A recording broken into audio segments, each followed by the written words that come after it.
Bonjour à toutes et à tous et bienvenue dans ce nouvel épisode de la commission télécom du DigiWorld Institute. Alors aujourd'hui, on va parler d'écosystème partenarial télécom et on va voir comment les opérateurs peuvent mettre en place des partenariats fructueux avec leur environnement. Et on accueille aujourd'hui Brice Miranda qui est Data AI and Automation Deputy chez Orange. Bonjour. Bonjour. Ainsi que Cédric Parent qui est Managing Director MEA chez Google Cloud. Bonjour Prune, bonjour Brice, ravi d'être avec vous. Mais ravi également de cet échange. Alors Orange justement et Google ont mis en place un partenariat depuis maintenant plus de 2 ans. Brice, est-ce que vous pouvez nous expliquer un peu sur quel sujet vous avez travaillé et finalement quel est le bilan que vous tirez de ce partenariat? Oui, bien sûr, avec plaisir. Écoutez, ce partenariat il est très positif pour Orange parce qu'il existe depuis 2 ans et demi et puis il s'inscrit totalement dans la stratégie de l'accélération qu'Orange France veut donner sur la data, l'IA et l'automatisation. Et d'ailleurs, nous avons déjà plus de 40 cas d'usage qui ont été produits sur GCP, Google Cloud Platform, et qui nous rapportent de la valeur. Donc c'est un bilan très positif. Et vous-même? J'aimerais dire, tout d'abord, avant de commencer de parler de ces cas d'usage, parce que c'est extrêmement illustratif, dire à quel point Google est honoré de travailler avec les opérateurs, et notamment Orange, et en particulier Orange France. On sait tous à quel point on est impacté positivement dans notre vie perso et dans notre vie pro, parce que les opérateurs sont capables de fournir. Aujourd'hui, on l'a vu également dans le passé pendant la crise du Covid. Alors si je devais donner 2 exemples en particulier, j'irais tout d'abord sur PersoReco, qui a mis aujourd'hui à disposition de l'ensemble des canaux d'Orange France, que ce soit les boutiques, que ce soit les canaux digitaux, que ce soit le marketing direct ou la relation client, et qui ont permis, en faisant des recommandations personnalisées pour les clients, de générer déjà aujourd'hui plusieurs dizaines de millions d'euros de revenus supplémentaires. L'autre exemple qui me semble assez parlant, c'est Rocovisu, et qui va permettre aux techniciens d'Orange ou aux techniciens tiers d'Orange France qui vont intervenir avec une photo du avant-après d'une installation, de pouvoir corriger et valider que cette installation a été bien faite.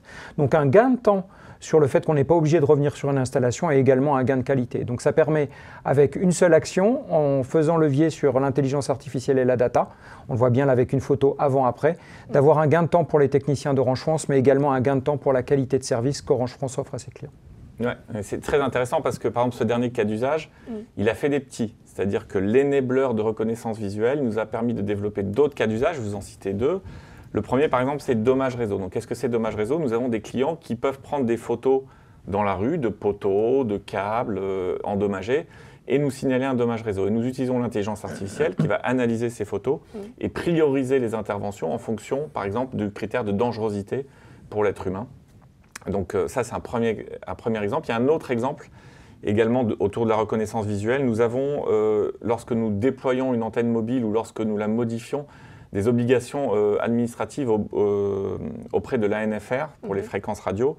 Et donc là, nous avons développé un cas d'usage qui va aller analyser les informations cadastrales, qui va analyser nos documents techniques sous forme de PDF autour des fréquences et qui va permettre de délivrer, automatiser beaucoup plus rapidement, avec beaucoup plus de valeur, avec beaucoup moins d'erreurs, la déclaration administrative auprès des autorités. Donc voilà 2 cas d'usage sur lesquels nous avons pu rebondir sur la reconnaissance visuelle.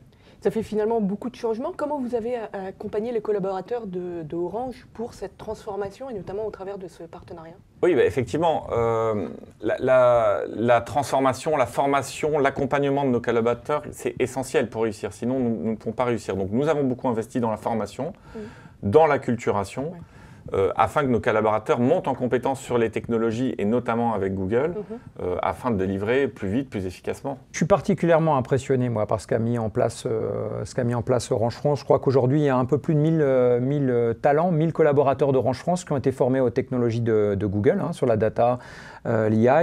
Je crois qu'au niveau du groupe on est à peu près à 3000 collaborateurs d'Orange qui ont été formés là-dessus.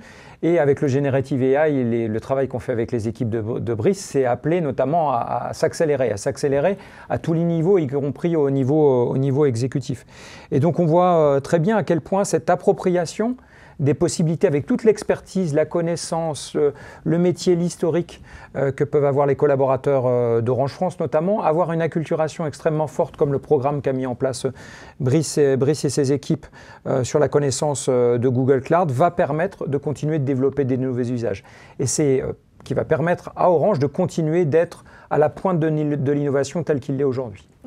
Oui, c'est ça, parce que l'IA générative, pour nous, c'est un tsunami d'innovation. Et donc, on a mis en place une structure dédiée de formation et d'accompagnement et d'acculturation qui s'adapte à ce rythme qui est incroyablement rapide et qui va tout transformer, disrupter, dévaster, vous le dites comme vous voulez.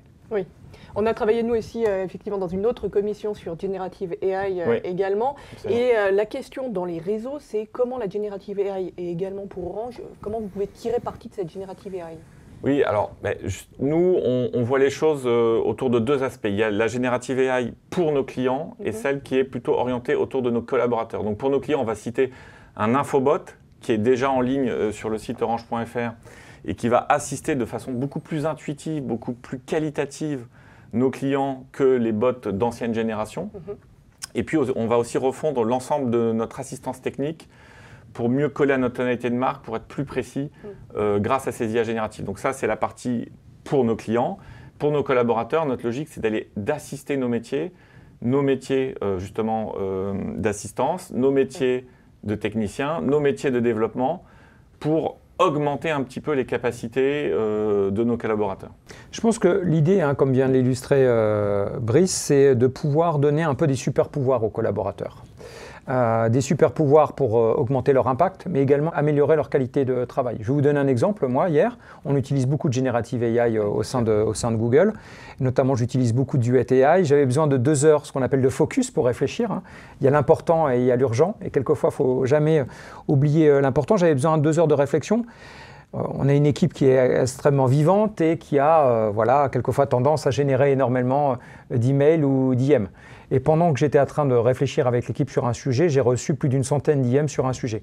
Grâce à Duet AI, j'ai eu un résumé de cette centaine d'IM et j'ai dû passer uniquement 1 minute pour avoir un résumé extrêmement précis. Donc pas de stress, j'ai pu continuer à travailler sur les choses qui étaient importantes et j'avais manqué aucune information. Donc on voit bien que cette notion, c'est de donner des super pouvoirs aux collaborateurs. Donc là, c'est un exemple tel qu'il a été donné, mais il y a également des cas d'usage, on parlait tout à l'heure Brice, qui sont tournés autour de l'assistance sur le codage et la génération de contenu marketing. Tout ça pour dire que je pense qu'avec Orange France, les cas d'usage qu'on est en train de développer sont plein de promesses. Ouais, et puis peut-être, ce qu'on peut dire, c'est que côté Orange France, on a une vision stratégique autour de 2 piliers. Le premier, c'est on veut être dans une logique d'écosystème ouvert, c'est-à-dire qu'il y a énormément d'innovation, on ne veut pas se loquer avec un seul fournisseur de solutions ou d'algorithmes. Et ça nous convient bien et l'approche de Google nous convient parfaitement parce qu'il y a cette logique de Model Garden où il y a plus de 100 algorithmes d'IA générative qui sont à disposition et à chaque cas d'usage son modèle. Et puis on a un deuxième pilier qui est très important pour nous, c'est cette notion d'IA éthique et responsable. On sait que ça pose beaucoup de questions en IA générative. D'ailleurs, nous sommes très en avance avec notre label Positive AI. Nous voulons vraiment prendre la parole sur le sujet. Et là, pareil, on se retrouve dans des valeurs communes avec notre partenaire Google autour de l'IA éthique et responsable. C'est hyper important ce que vient de dire Brice. Et si je devais déjà l'illustrer sur l'investissement qu'on fait sur l'AI et sur Generative AI, on est l'un des plus grands centres de recherche et développement au monde en propre.